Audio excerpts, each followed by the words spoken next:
Hello everyone. Today I'm presenting the key highlights of our research that is titled as Social Media Addiction in Adolescent Mental Health, the mediating role of cognitive interference in digital communications. So let's begin. In today's digital era, over 4.9 billion people globally and 467 million individuals in India are actively using social media platforms.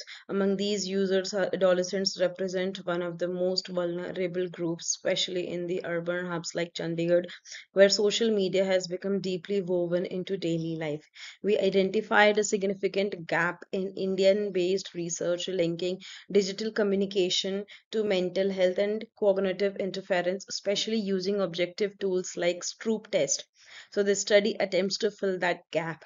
Our primary objectives were threefold. First, we assessed the levels of social media addiction, cognitive interference, and mental health symptoms, including depression, anxiety, and stress, and among adolescents. Second, we examined how these variables were correlated. And third, we investigated whether cognitive interference serves as a mediating factor between social media addiction and poor mental health outcomes.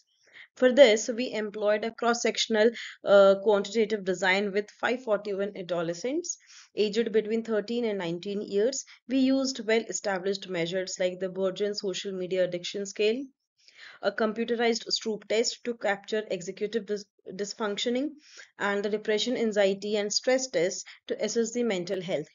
Now, moving on to the findings. The data analysis was also done using SPSS version 23 with the process macro model for bootstrapping and hierarchical regression. Now, moving on to the findings, adolescents showed moderate to high levels of social media addiction. Reaction times on the Stroop test revealed substantial cognitive interference with an average of 850 milliseconds on incongruent trials. Mental health measures showed moderate levels of depression, anxiety, and stress, indicating a significant emotional toll.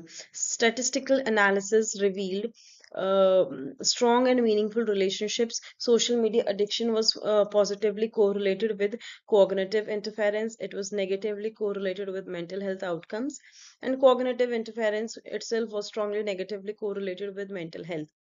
So, crucially, our mediation analysis showed that cognitive interference partially mediated the impact of social media addiction on mental health, accounting for approximately 35% of the total effect.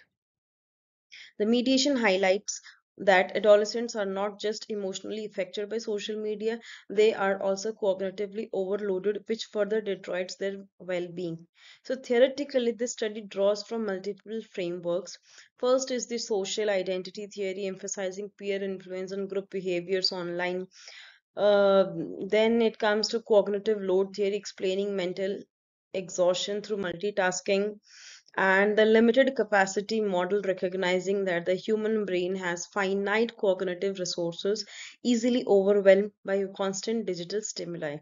Our findings stress the urgent need for intervention strategies, including mindfulness based cognitive training, digital detox programs, and school based media literacy efforts to help adolescents navigate the challenges of digital communication healthily and mindfully. Finally, while the study makes important contributions, it is not without limitations because of its cross sectional design. We cannot definitely claim casualty.